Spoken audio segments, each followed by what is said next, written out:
You all jom, Dina bawa you all semua jalan-jalan masuk ke butik Ira Syukri. Apa yang ada dekat butik Ira Syukri? Okay, dekat butik Ira Syukri kan, yang paling hot selling adalah batik lukis tangan sebenarnya. Nanti kejap lagi Dina tunjuk dekat you all batik lukis tangan. Okay, dekat depan ni kita ada kemeja you all. Yang ni kemeja yang 4 lapis punya tau. Dia kemeja kita tak buat sutera sebab lelaki tak boleh pakai sutera. Kita buat cotton viscose tapi yang ni 4 lapis punya. So yang lengan panjang 4 lapis memang dia mahal sikit lah. Okay, lepas tu kita ada yang ni 2 lapis punya. Yang ni yang 2 lapis punya. Okay. Okay. Jom you all masuk dalam. Kat sini kita ada custom. Okay, sekarang ni kita ada customer datang walk in. Sekejap Okay. Jom Dina nak tunjuk apa yang special dekat butik Ira Syukri. Okay. Yang paling best you all, yang paling hot selling adalah Datin Sri punya design. Tapi Datin Sri sedih lah you all. Masuk stok habis. Tengok ni.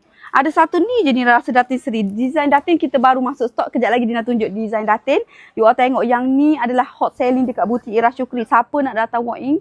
Yang mana nak datang walk in? Kita punya butik dekat Tanjung Cak Kota Baru Kelantan. Kita open setiap hari 9 pagi sampai pukul 6.30 petang you all. Siapa nak grab you all? Datin Sri ni ada satu je. Yang ni Datin Sri ni dia lain dari yang pada lain. Dia tak sama dengan batik yang biasa you all tengok ni. Cantiknya you all. Ni. Meh, sini, meh dekat sikit. Ya, dekat sikit. Meh nak tunjuk ni. Ni. Color baru ni, design baru, warna-warna baru. Kita nak buka warna comel-comel sikit. Color ni jarang ada ni. Yang ni design Datin. Yang tadi design Datin, yang ni design Datin Sri. Kita baru masuk stok Siapa nak datang walk in, you all jemput singgah tau. Yang mana jauh, tak apa. Boleh buy online pun tak ada masalah sayang. Satu set sekali dengan tudung terus. Okay. So, siapa yang nak datang tu, cepat-cepat datang sebelum stok sold out you all. Kalau batik lukis tangan, kalau yang design Datin dengan design Datin Sri, kalau sold out memang lambat nak dapat stok you all.